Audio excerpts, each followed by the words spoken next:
Hello and welcome to Epiphytic Cacti. Today we're going to do another show and tell. I figured these show and tells were probably a little bit better because when there's a lot of things going on, I can show all of them. First up, I figured we would have a look at what is quite possibly the most difficult Rupsalis I have ever encountered to root.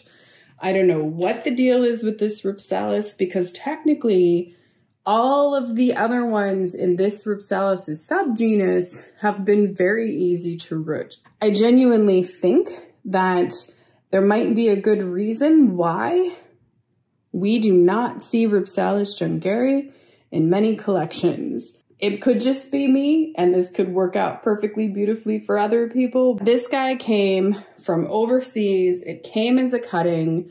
The cutting, I do believe, was bigger than this. This one, because it came in the late fall, I had to try to root it inside. It was in the basement. My basement's a little bit more like a greenhouse. And I mean, man, it just would not root.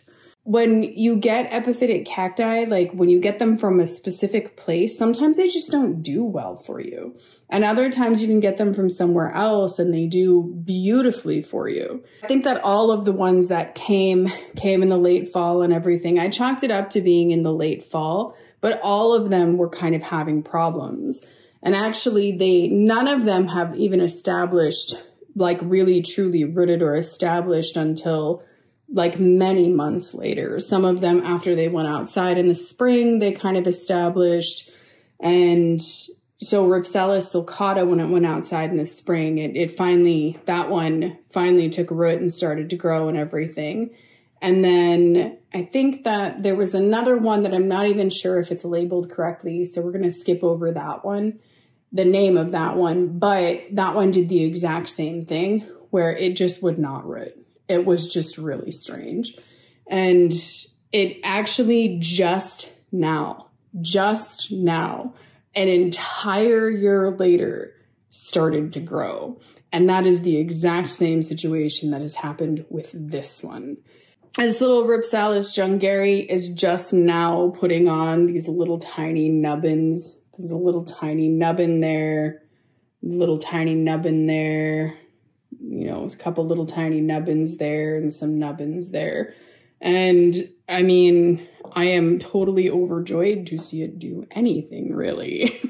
I'm actually overjoyed that it's even alive at this stage. So, I mean, what a sad excuse for a plant, right? Where I'm like, what is going on with this? But this may have seemed like a fluke, and I thought it was a fluke until I also got this one. And so this one, I ended up with the exact same kind of unpleasant experience, like sort of. So the thing is that this guy, and this is kind of a cool learning experience though. This guy was outside. I got him in the springtime, so it was kind of fine. It was like the late, well, actually, I think it might have been the summertime. I think it may have been like midsummer, but that still works for me. So I potted it up just like you see it here, and I put it outside, and it took a little while. It rooted, it plumped up, and everything seemed like it was fine. And I was like, now see, that's what I would expect it to do. That's what I expect. I mean, this guy is really related to like your Campos Potoanas, your Bertellis, you know, things that are super easy to root. They should be anyway. But it was crazy because shortly after bringing it inside, it just started to decline. And it wasn't like it was a lack of water or anything. I mean, my humidity in the basement is like 60%. So I am like, what is wrong with this thing?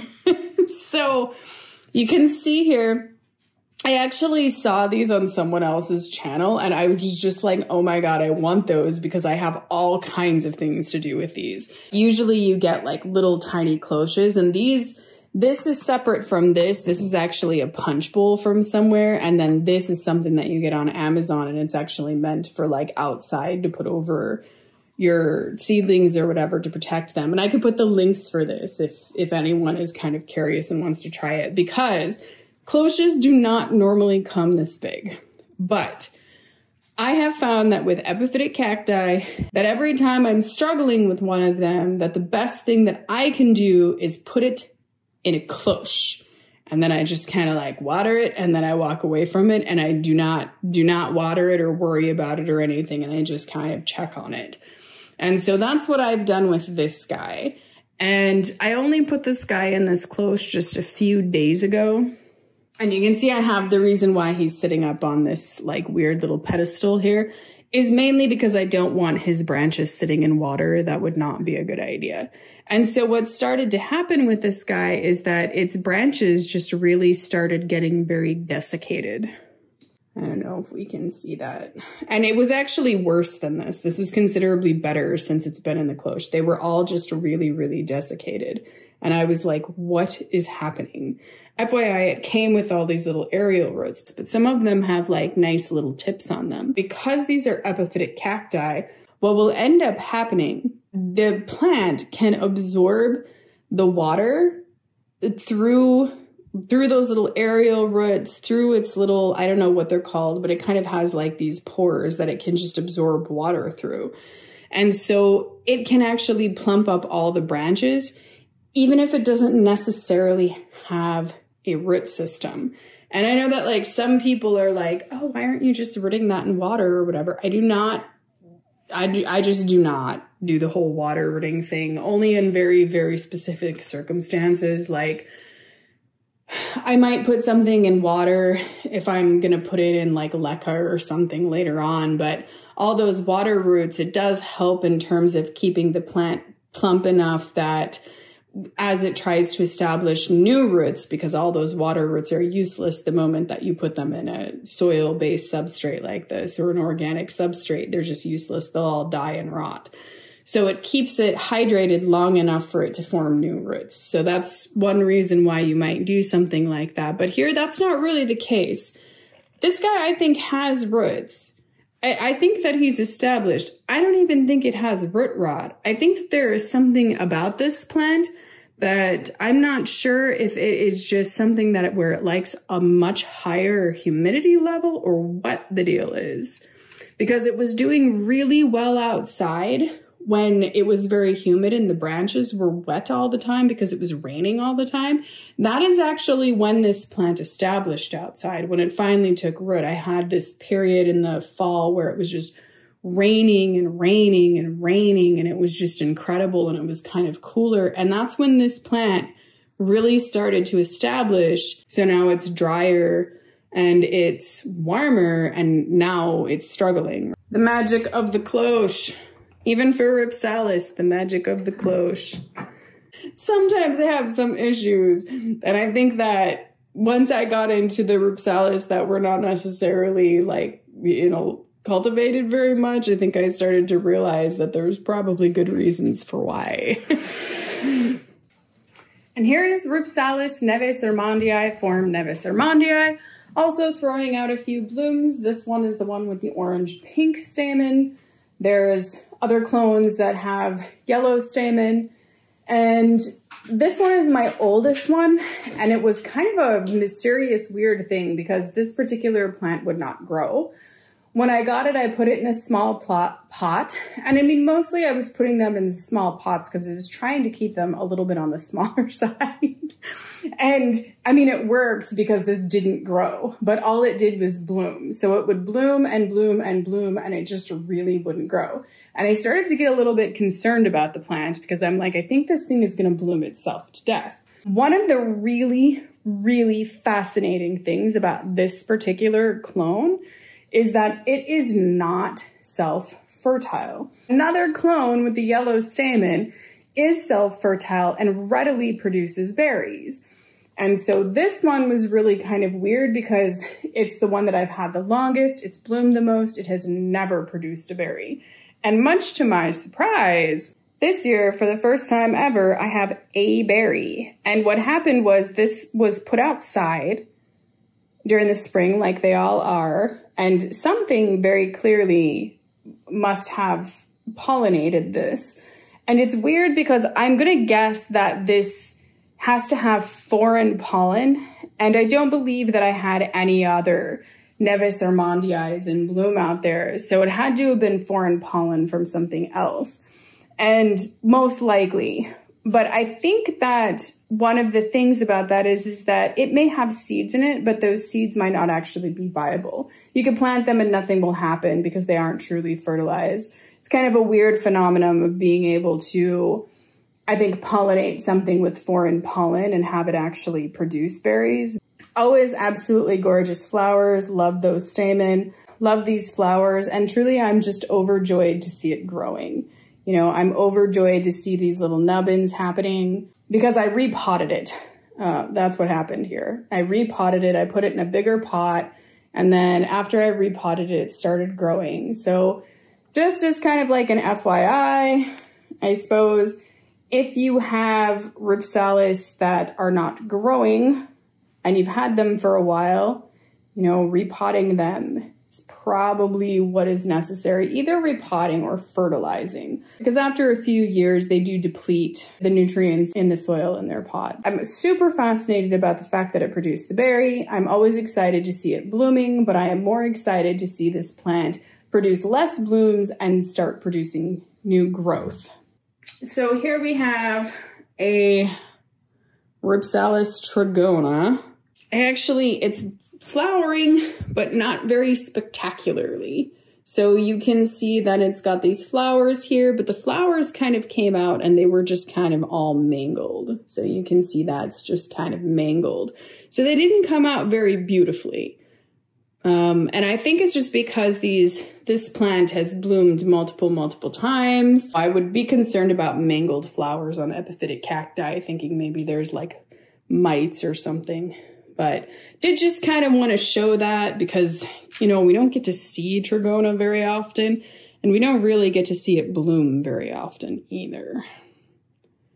But there's, you know, yeah, it's just kind of a little bit mangled. It's just a little weird. The blooms being like that, a little bit mangled, that could potentially happen because it was outside growing and then I moved it inside. That's a huge shock. The temperature outside before I moved them inside, it's actually very chilly. So I think the lows are probably in the 40s and then the highs are maybe in the upper 50s.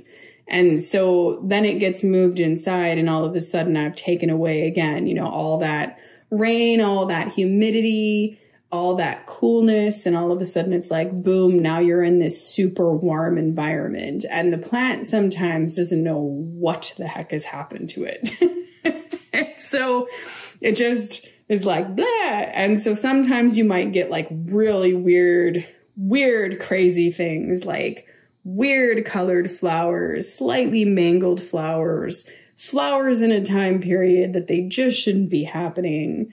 That kind of thing. Still beautiful, and I'm still really excited to see it growing. I am very excited to see it putting on lots of new little growth there. It was putting on new growth outside as well. But I'm really excited to see this one grow because I really desperately wanted this plant. After getting this plant, I actually realized that there was a different plant that is very similar to Trigona, but after having them both, I actually realized that I kind of like the other one considerably more. So that's kind of weird. And I think that there's actually two kind of funny things there. I actually like the growth on Trigona. So I think I like the plant Trigona quite a bit. And I think I might actually like the plant Trigona more than I like the other.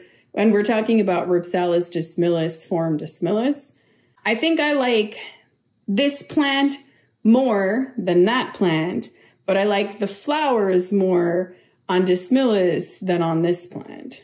There's Ripsalis dissimilis, form dissimilis. This particular clone of this used to be called Ripsalis dissimilis, form Mereriana. Ever since I've had this plant, I have grown extremely fond, more and more fond of this plant. And if somebody told me that I had to choose between this plant and Trigona, I would choose this plant, surprisingly. I really didn't think that that would be the case, but there are things about this plant that are absolutely amazing. It's absolutely amazing that it blooms multiple times per year. This is not a plant that I'm seeing where it just blooms once. I mean, this guy actually bloomed outside in the spring really prolifically and is turning around and is blooming again. It doesn't seem to be bothered by moving inside and outside. It doesn't seem to struggle in the same kinds of way as some of the other plants might. It just seems to take everything in stride. And almost every way, like it was very easy to root. It seems very easy to grow. It has a really interesting kind of growth pattern. I really like its growth pattern, and it's kind of weird. The flowers, they are similar to Trigona, but different from Trigona. Ripsalis Trigona, the way that the flowers emerge, it is different when you watch it. It almost like it splits open like a cat's eye or something. Here, it's a little bit different. It doesn't quite do that in the same weird way. Also, Ripsalis Dissimilis will form multiple buds out of a single aerial, where Ripsalis Trigona won't do that. It's typically just the one flower. So there are, and morphologically, there are definite differences there. Like I would say Ripsalis Trigona, it actually is a lot more reminiscent of your like Ripsalis paradoxa, only it just has those shortened segments. So like the three angles, paradoxa is the exact same way. If you look at it, you'll realize it's three angled and just alternating. And I've actually seen some pictures of Ripsalis paradoxa where it had an appearance that was so similar to Ripsalis Trigona's that it was just a little bit shocking. But the flowers between those two, they don't really look the same. If we come in here, we can just see how beautiful those flowers are. They're just beautiful. I just really like the flowers. I think the other thing, though, might actually be the longevity of the flowers. They last a little bit longer, but you can see that these flowers are not mangled. They're kind of perfect, actually. And I just really like this guy. I do. I just think he's kind of fantastic. I wouldn't be surprised if it actually threw some flowers out again in a few months. Here you can see that there are some berries that are trying to form on this too. So there are some berries trying to come out. Those berries aren't ripe, but it does look like they are starting to ripen. So that is pretty interesting. Just like Flacosa, you know, you've got the wools, and it's something about that subgenus, the Calamo-Ripsalis, all of them typically have the wool. And so you see the little wools, you see the berries. These unripened berries are like very pink. And this guy's not ripe yet, like I said, but he is trying. And he definitely looks like he's trying to be some kind of a pinky color. Pinky, purple, magenta, I'm not really sure. I'm actually not even really sure what the berry colors are supposed to be on this. I guess I will figure that out when I'm editing. You can see my little gnome is like doing some kind of a mooning thing. It's a Christmas present. I do, FYI, see Ripsalis Dissimilis, Form Dissimilis for sale on Etsy sometimes. You want to look for Maryiana or Maryianum when you're searching for it, because otherwise you'll end up getting Ripsalis pacheco-leonis, subspecies pacheco-leonis, which is very commonly mislabeled Ripsalis Dissimilis. So anyway, I'll see if it's still for sale on Etsy and try to put a link in. This is a species, this would be Disocactus macranthus, and this is a species that has never, ever grown well for me. I think when I initially got cuttings, they came from overseas, all the way from France, actually. And I had 2 cuttings, and it's grown into a plant. I wouldn't say it's a beautiful plant, but it's grown into a plant, and it does bloom, and it slowly every year grows more. But I have to baby the heck out of that plant. So like some plants I have are like that. Like if it happens with a hybrid, most of the time I'll just be like, I don't want to deal with this. But if it happens with a species, I'll deal with it then. This particular species, when it goes outside, like I make sure that I baby it and I put it in like a real prime spot, because it seems to do really well when it is in a lot higher light for some reason. And it might be, I mean, this one actually grows in Mexico. So I kind of suspect that what's wrong with it here is that it's too cold. So I think that that is probably why this guy is always giving me problems. And I mean, this actually needs to be repotted and taken care of. So there's also my issues with that. I'm not very good at repotting. It's one of those things where I will do like a repotting marathon for like days, but you know, it's getting me to do the repotting that I think is the hard part. So it needs to be repotted. And it actually took me a long time to repot the other one. So this isn't really in this pot. It's actually in this little tiny nursery pot here. And it's like, obviously it goes super dry all the time, super fast. And that's a good sign that it needs to be repotted. But it always has a really beautiful smell. You can see these flowers are wilting because they opened last night and they do not last very long. 2 days. Like if you're in cooler temperatures and it's flowering, probably longer. But I always think it's a most fascinating little Disocactus. You know, it's like pale yellow color. I love the wheel sort of form in it and the very small spray of stamens and that fragrance. You just can't beat that fragrance. Like most of the Disocactus hybrids that we have that are fragrant are hybrids. They have this in their lineage somewhere, which is why they are so fragrant. So like your Froiling's Gold, that kind of thing. This guy is kind of has a horrible case of, unfortunately, hybrids being distributed as Disocactus macranthus. So most of the pictures that I see, unfortunately, they are hybrids.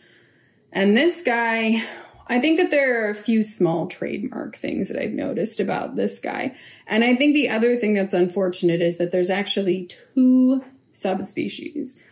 And I know that this one, the bud, if you look at it, it has a rounded tip and it always has this kind of odd texture to it.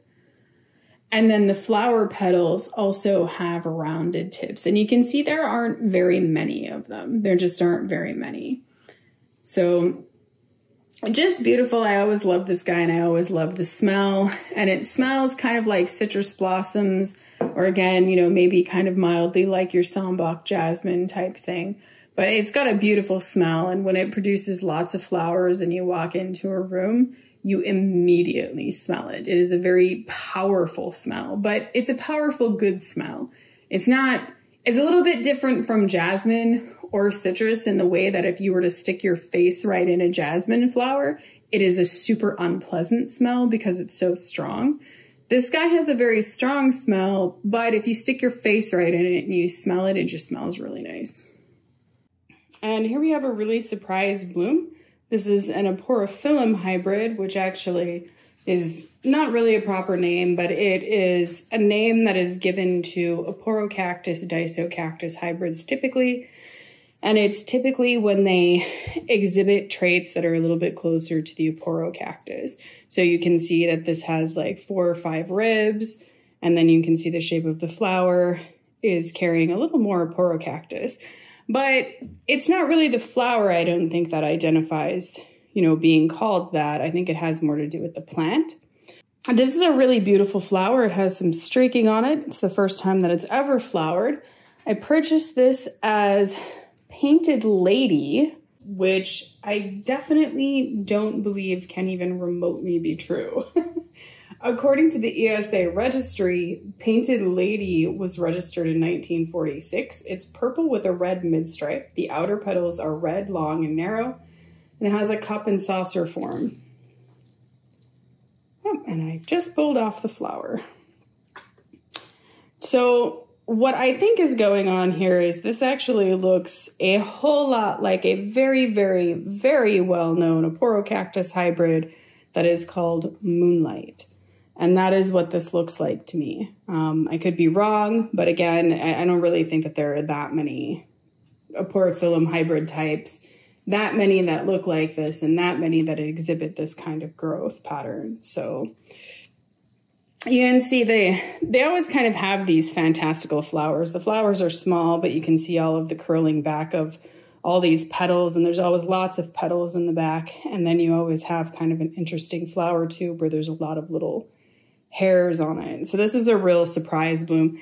So there's the plant, and I'm having a lot better luck now with these Aporophyllum type plants, you know, more of the Aporocactus. My Aporocactus species I figured out really quickly, but I think these hybrids were a little bit harder. And so I kind of have it down now, so they grow considerably better. I mean, the key with these, of course, just like with species, is highlight, a bit dry. And I think with the highlight, the more and more they look like a Dissocactus, the less light they need. Well, at least that's kind of been my experience with them. So they can grow absolutely beautifully. I mean, I know right now we're seeing one where it's got all of this kind of strange growth that's growing upright. That will all eventually fall and it will become a beautiful, beautiful hanging plant. They are, of course, mildly dangerous. Most of them have hard spines, more like the Aporocactus species. So handling them, repotting them, stuff like that. A little more like the desert relatives, which I think kind of makes sense considering where the Aporocactus come from. So I'm really excited to, you know, see one grow and grow healthy and be rather nice. A little bit of a learning curve. There we go. Absolutely beautiful. I also cannot count the times that I have pulled a flower off filming a video. So here we have a Dissocactus hybrid, and this happens sometimes, that every once in a while, you know, I just end up with a flower in like a weird kind of off-season way. This is not a typical off-season bloomer to my knowledge. This would be the Dissocactus hybrid Stern von Erlau. And I don't know if I'm saying that right, but I love this hybrid. And actually, a lot of my seedlings, this hybrid is one of the parents, and I really strongly like this hybrid's ability to pass on these strong colors. I like these strong colors on this hybrid. It's got a beautiful, beautiful flower. It's got a beautiful shape to its flower. You can see how beautiful the shape is. If we were to open this up, you can see that these petals actually have kind of a lighter orange, and then they darkened kind of a red, and then the edges are actually kind of a fuchsia color. And so it's beautiful. And then the stamen, I don't know that we're gonna see that. There we go, right up in there. Ha, we are gonna see that. And then the stamen are colored. And that's one of my favorite things, but they're like grand the way that they're colored. Look at all that pollen, oh my God, so much pollen. Holy cats. Let me show you what I just did there. Like, I bumped it and I created a whole entire like lake of pollen right there. So much pollen. And you can see why it is such a good dad. It's a good mom too. And actually one of the hybrids for this guy bloomed, and it had a flower that was strikingly like this, and that will happen. But so it has very strong genes apparently. And I do know that this was used really prolifically in hybridizing, and sort of like your earlier kind of hybridizing, this one was used because obviously look at it, it's beautiful. It has beautiful colors. It has a beautiful shape. It grows really well. It is one of those ones that gets those big monster branches, but mine doesn't really seem to hang quite so much, but mine has always had some kind of like fungal issue. And I'm trying out different things with that to try to get rid of that, because I've actually had this plant for years. This is something that I've had for quite a while. We don't always talk about this, like, see that kind of junk. And it's really, really common on Dissocactus. And really, I think if we were to look at it very closely, it's just some kind of like bacterial or fungal thing. And it seems like kind of once it happens, it's really, really hard to get rid of it. And when they go outside in the summertime or in the springtime, it goes away. But then when they come in for the winter time, it comes back. And so the reason why I think that is most likely a fungal thing or a bacterial thing is because sunlight, it would be very difficult for that kind of thing to thrive in sunlight. So sunlight seems to just stop it cold. Sunlight has UV rays, and so the UV rays will actually kill the fungus and the bacteria and stuff. And so I'm trying a couple of different things just to kind of see can I get rid of whatever this is? A lot of people cut it off. I have cut some of the plants. It just kind of seems to come back. So there's a seed pod. There's another seed pod there. I did not fertilize those, something else did. So those are surprise children. But yeah, absolutely beautiful. Love this flower. So here we have Jonas Due, which this is a few days later, and this is blooming in my basement. You can see it's got a fruit on it, a seed pod, and then you see a couple of flowers. I always just think that this hybrid has the most gorgeous flowers. It is a really prolific bloomer, and it blooms multiple times a year. Right now, this hybrid, I think, really, really, really needs to be repotted. Do you see right there? The mealybug on the petals. The ladybug that is on this plant. There are several. I released a whole bunch of them downstairs. I really like ladybugs. So I released those. I released some other things. I released some, they're called lace wings. I really like those lace wings. And then I released some, it's like a mixture of predatory mites, basically. So those guys will just eat spider mites. They'll eat flat mites. They'll just eat all the mites. So I don't know what will happen there. You know, I never really thought that through because I'm like, I think my ladybugs might actually eat my predatory mites. I'm not sure. But yeah, I think my biggest problem is always mealybugs though. You know, like some of the plants get spider mites, but the Dissimilis cactus hybrids, they can get spider mites. It's kind of a similar thing as the Schlumbergera. They'll start getting kind of mottling on their branches, or the branches will start drying out at the edges. They don't get it quite as bad and it's not quite as impactful. So they don't just start dropping clades. Absolutely love this hybrid. I've always loved this hybrid. I really, really do need to repot this, or at least start feeding it. So many of these hybrids, they've been in these pots now for 4 years and really haven't been fertilized. And so it's really, really time to start fertilizing them at this point, or repotting them, one or the other. This one is a regular off-season bloomer. This hybrid is 4 winds. So it got a really, really beautiful flower. It definitely blooms at least 2 times a year, if not 3 times a year. So it's kind of unusual for your larger showy hybrid like this to be an off-season bloomer. Usually it's the small ones that have like really close genetics to your Dissimilis species. But this one right here, it just consistently is an off-season bloomer, and it's absolutely gorgeous. Wonderful just to have such a beautiful flower just shortly after moving them inside. Absolutely beautiful. So I kind of wanted to do a little bit of a weird update about this, because I know that a while back, I was like, this was actually some time back, I had these little things that were in all of my plants, and I thought like, what is this weird little thing? And I mentioned it in a video, and somebody told me that it's like some kind of little fern or something like that.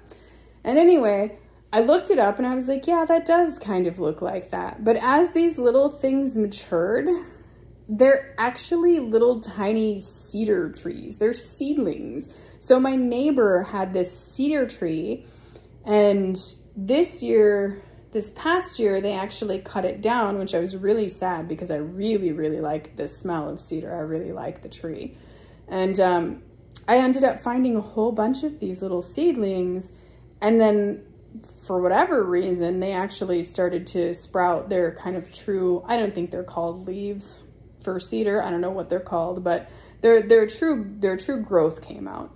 And I was like, oh my goodness, you know, and I broke one off and I smelled it and I was like, oh, they're seedlings. So I actually took a whole bunch of these out of the pots and planted them because I just really like them. Right, we have some beautiful Schlumbergeras going here. So this is actually one of the cuttings that came from Rude Tropper. And this one is Merel. And so this is the first one. Well, actually, it's the second one to flower. And so there it is. Just, this is not, it's not terribly indicative of this hybrid either, because this hybrid should actually be quite a bit larger than what we see here. It is still really large, but this is it would be a queen hybrid, so it has Schlumbergera orchiana in its genetics. So, but I do know that this one can have a massive, massive flower. He said it can actually get frilly at the edges of its petals. It can get a lot more yellow. And a lot of times when they're blooming from cutting, especially their first flowering from cutting like this, especially going into a completely new environment, they can have flowers that are sort of atypical. So I would say this is somewhat atypical, but it is still absolutely gorgeous. Isn't that gorgeous? I do really love the shape and size of queens. I think that they look like fairies to me, really. They just look like fantastical little fairies. Just gorgeous. And here we have another Schlumbergera hybrid blooming for the first time. This would be one of the hybrids from Rude Tropper, and this one is, in case you haven't noticed, it's albino. So this hybrid is called Fly On Angel. And I was actually really surprised because I wasn't really aware that the albinism in the flowers could actually be passed on genetically, but apparently it can. So I was really, really excited to learn that. I was like, wow, that's super interesting. Plants that have the albino flowers like this, your epiphytic cacti, the clades, are always green. I don't think I've ever seen them flush red, or get any kind of color on them. They're always just solid green. It's really, really pretty. I think with the albino flowers, one of the telltale signs that they are albino flowers is notice that the stigma is white. And in most Schlumbergera hybrids that have white flowers, it is usually a pink color or at least colored. But here it is just completely white. So isn't that fantastic to see another albino hybrid? Super cool. And of course, like with all of them, if you want to learn more, you want to see more pictures, visit schlumbergera.net.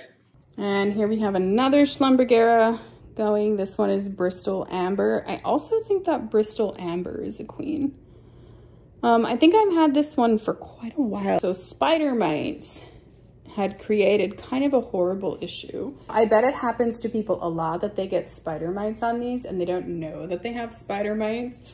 And then they die and they just think that they did some terrible thing, but these guys do get spider mites. The signs of spider mites, you can see that there's just kind of like some weird mottling and some like weird drying at the edges.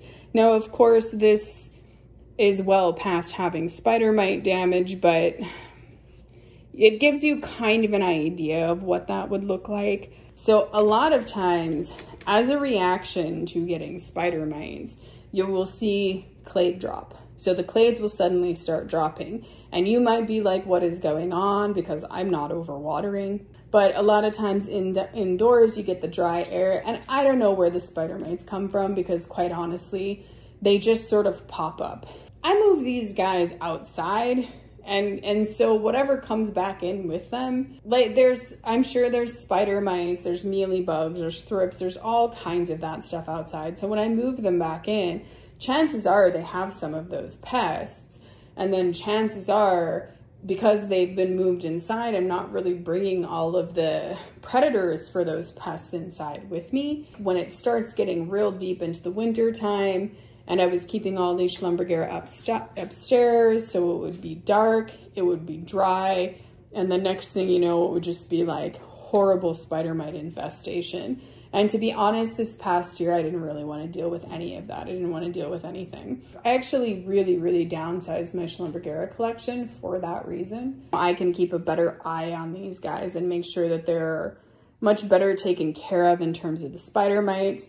But that's also the reason why I decided to move them downstairs, because one of the best things that you can do for the spider mites to keep them at bay, and this is not specific to Schlumbergera, but any kind of plant, one thing that happens with your indoor plants, they don't actually get wet.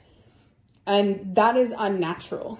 That is a super unnatural thing to have a plant and never to have its foliage get wet. But because of that, the pests, they also don't really get like flushed off. If you take them, put them in the shower and you hose them down really well, instead of just watering, if you do that, it will knock some of the pests off and the plant will be happier. It won't eradicate them. It gets rid of a lot of them so that the plant can actually thrive.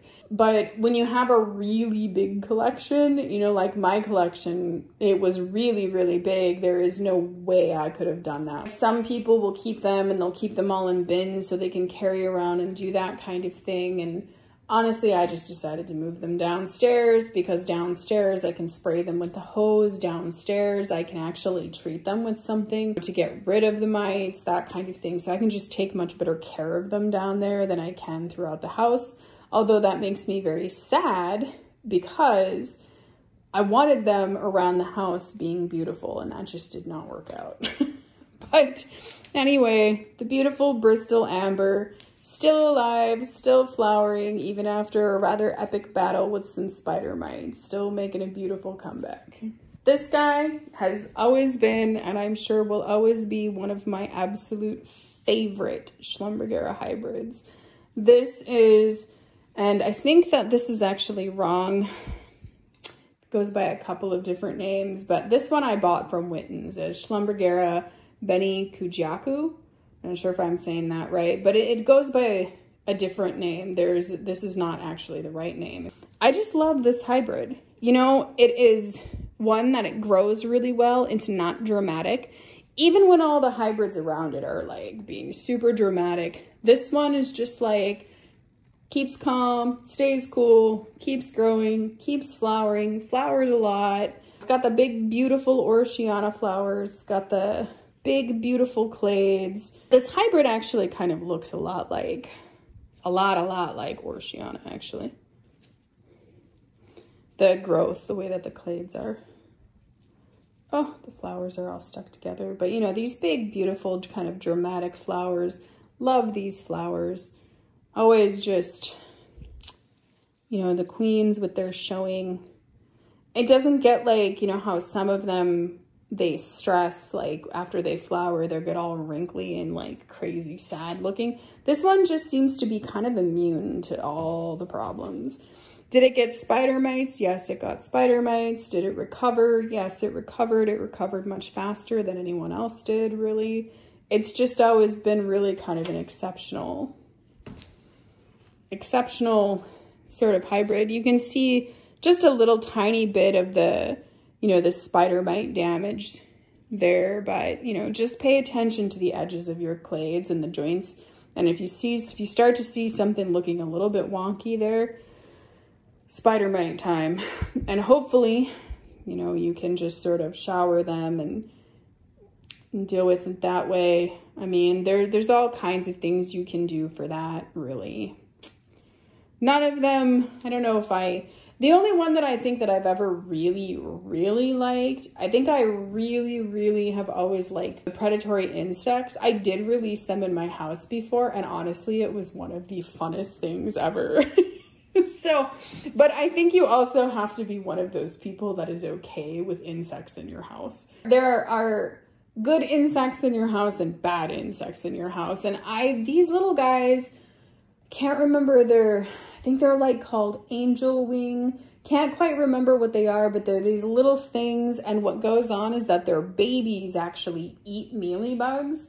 And their babies kind of look like mealybugs, to be honest, but they eat them. They actually eat them and then run around in the mealybug carcass, which is like super terrifying sounding. But what's really cool about them is then whenever they mature, they sprout wings, and then I was finding them flying around all over the house, and they're just these little tiny things that fly everywhere. And, you know, I see them outside in the plants. I see those little bugs outside flying around on the plants. Once they're mature, they don't eat mealybugs anymore, I don't think. I think it's just their babies, their larvae that eat the mealybugs.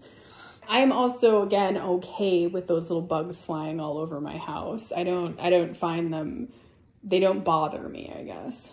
You know, some bugs in my house totally bother me, obviously, but not those bugs. But they're just cute. They just fly everywhere, and I kept finding them, like, just flying in front of my face, like landing on things. And I was like, oh my God, these little bugs are so funny. This is just the most exciting Ripsalis, and truly is just absolutely a freaking wonder what this Ripsalis does. You can see all this crazy growth. See this big long branch right here? That was the initial big long weird branch that it threw out. It has just turned into the weirdest, most interesting plant. And I think that Ripsalis Teres is just truly, truly underrated. And so this guy is hanging all the way up. I don't know if we can get up there. Because the light is in the way. I don't know if I can pull the light out of the way. I mean, sort of. It's hanging all the way up there. You can see it's all the way at the top. And actually, the only Prismatica type growth that is still even on this plant is the original plant. So this can be kind of weird for some people because, like, that was obviously Ripsalis Teres form Prismatica. And then as it started to grow and it started to grow all this crazy, it just stopped producing that, which is kind of weird because I have other clones of Ripsalis Teres form Prismatica that didn't do this, that kind of kept that Prismatica growth, and it threw off branches, but they still kept the Prismatica growth and they were shorter. So it was kind of strange the way that this one decided to grow, but you know, I really like this plant. I've had this guy for years now, and you know, obviously he's grown kind of crazy. And he flowered really early on, but it was just like a couple of flowers. And then went outside and a couple more flowers. And then it made some berries. Then it came inside and a couple more flowers. You know, so it's always kind of had like a couple of flowers. And I think that this year, one of the things that I did to this, because it was in desperate need of being repotted. I mean, desperately needed to be repotted. And this year was like repot the Ripsalis year. So I repotted a lot of the Ripsalis. And this guy, he got repotted. He got upsized into his pot. And then he started to grow again, because that's one of your major signs that, like, you know, if your plant is well established and it stops growing, that's a sign that it probably needs to be repotted. That was the big issue that was happening with this plant. I couldn't keep it hydrated. And you might be like, girl, why are you not cutting that? And I'm going to be like, why would you?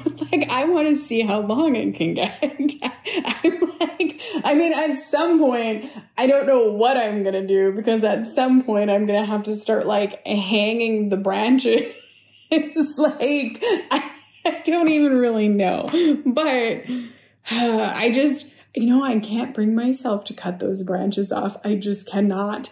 I realize that I can barely even, like, when I walk around with it, it's dragging, you know, I've stepped on it, I don't know how many times when I move it in and out and stuff. It's just a goofy thing.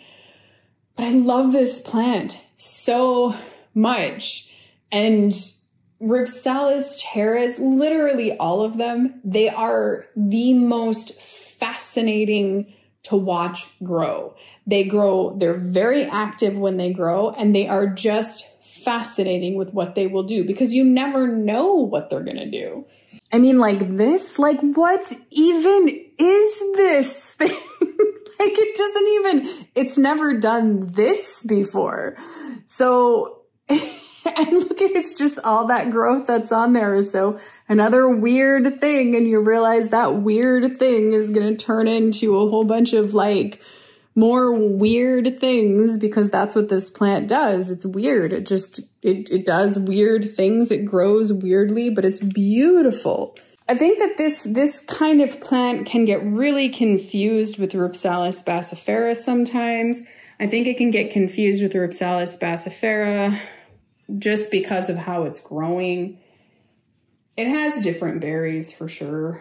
But I mean, it also just has different flowers. But, you know, here we see all these buds that have happened, just buds everywhere. And so it had never really produced flowers like this until it was repotted. And, you know, obviously now it's like, you can see that there's even more buds coming, and they're just kind of coming all up and down these little branches. It's just beautiful. But you can see how tiny the flowers are. And you know, there's something that always bothers me about things that people say about Rhipsalis. And the one thing that really irritates me is when people are like, people don't grow the Rhipsalis for their flowers because their flowers are so insignificant. I think that's a weird statement because the flowers might be small, but honestly, when they produce flowers like that, like who wouldn't grow them for their flowers when they do that? So they might be small, but they just have these huge, gigantic flushes of blooms, or they're capable of it if taken care of properly. You know, I would say that I did not take care of this plant all that properly, but you can see how tiny the little flowers are. They're super tiny. And just as a quick FYI, very easy ways to determine a Teres from a Pfeiffera, because the plants really can look quite a bit similar because they are really closely related. Like if you look at those phylogenetic studies, you'll see that they are very closely related. And that's why they can sometimes look really similar. But very easy ways to tell the difference. The way that most people do it is that when these flowers die, if they turn bright yellow, then it is most likely a Teres if it's a little bit more on the white side. And this can get a little bit tricksy because sometimes it's on the very white side, but every once in a while, you know, you have one where it's like, that's kind of yellow. Well, for Teres, it's truly bright yellow, not kind of yellow. And other ways that you can tell are basically like when you look here, you can see, I know that this is so small. These flowers are so tiny that it can be super hard to see. But the ovaries on your Teres, they tend to be a little more like on the cylindrical side, whereas your ovaries on your Pfeifferas, they tend to be a little bit more on the round side. They're just a little bit more rounded. But another really easy way to tell is you see the ovary and how short it is. And then you see the petals. And it's closed, but you see that. But what you can see here is that the part where the petals are is longer than the ovary. That's another really easy way to tell the difference. Is that the Teres, and this is all in their botanical descriptions really, but the flower petals on your Teres are typically longer than the ovary, where your flower petals on your Pfeiffera are typically shorter. If it's about equal length, you know, you probably want to use some of the other defining characteristics to figure that out. You know, the berries on these, they can be pink, they can be white. This one, yeah, so this one's got a berry here.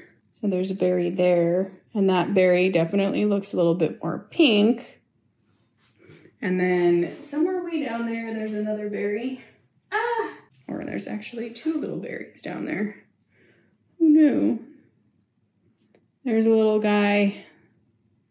And there's a little guy. And sometimes I see these berries, and sometimes the berries are more pink, and sometimes they're more white. Like this one is definitely more white than the last one that we looked at. So the berries can be pink or white or somewhere in between.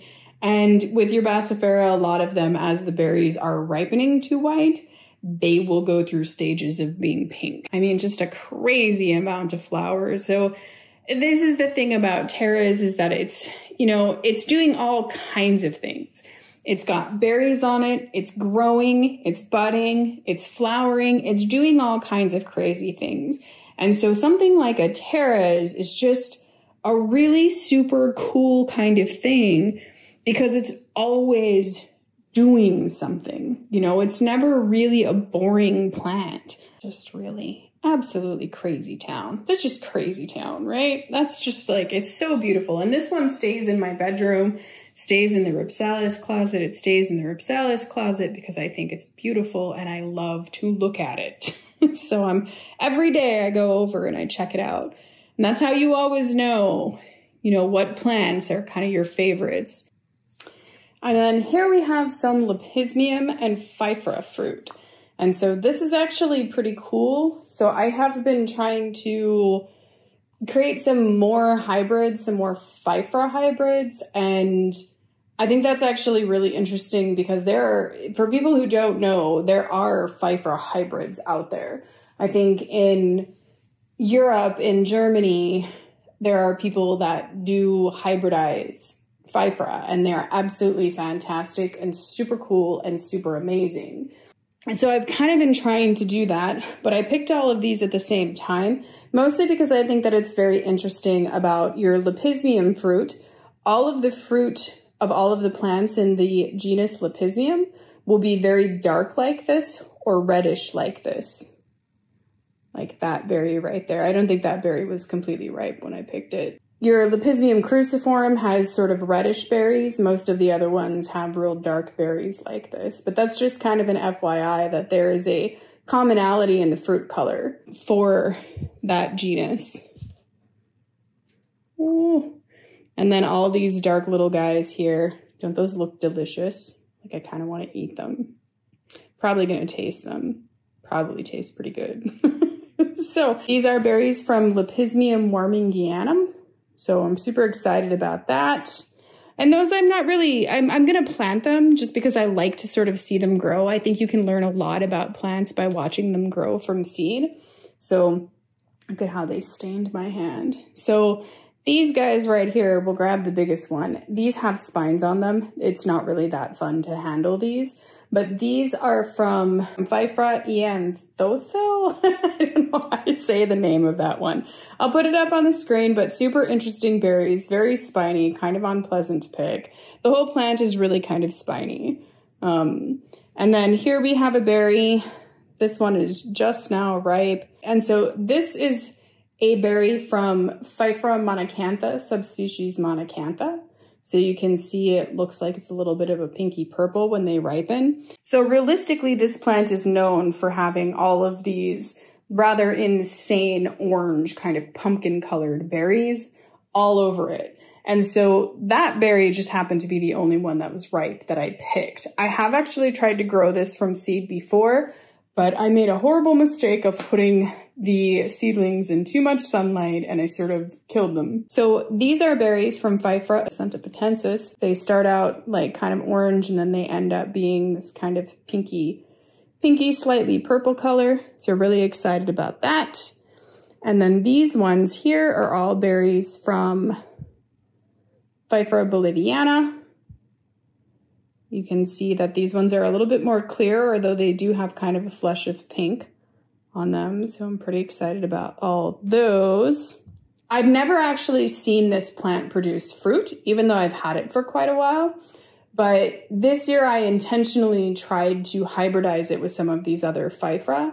And so these are fruit that came off of the New Peterson hybrid. And usually you see the name in German, but it translates to New Peterson hybrid.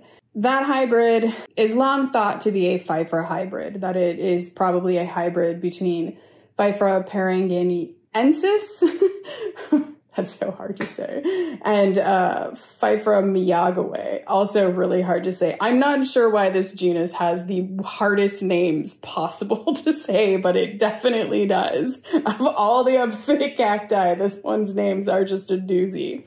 But so these are berries that are pulled off of there. I've actually never seen the berries from Pfeiffera miyagawa, ever. I'm not even sure I'm saying that right, but I've looked all over the internet and I have found kind of a description of the berries, but I've never seen them. But you can see these berries are kind of spiny too. And then this last one, I don't think that this was completely ripe when I picked it, but because I was picking all of the other ones, I just decided to pick it. You can see that this one is kind of a pinky color. Looks like it was, like I said, not fully ripe, but it's kind of a pinky color. It might have ended up being more clear, I suppose, but this is a berry that came off of Pfeiffera parangeniensis. So that one bloomed for the first time this year. Absolutely gorgeous, gorgeous flower. I mean, super crazy. I think that that particular plant has kind of a thing where, like, you think that it's supposed to take a really, really long time to flower, like it has to be huge or something. Mine's not huge. It's definitely kind of mature, but it's not a huge thing. I think that it's actually more along the lines of just a few branches that are rooted, and those branches have grown out. And that's kind of mature. So it's not a huge plant by any stretch of the imagination. And I'm going to guess that it took 2 years for it to bloom. So you might get lucky. It really might not take forever for it to bloom. And the flowers are just absolutely fantastic. It has the most gorgeous flowers. So just thought I would show these berries. I am about to plant these. So today looks like it's probably going to be a berry planting day. But I'm not going to plant the berries. I'm going to plant the seeds. Thank you for watching. And as always, happy cacti growing.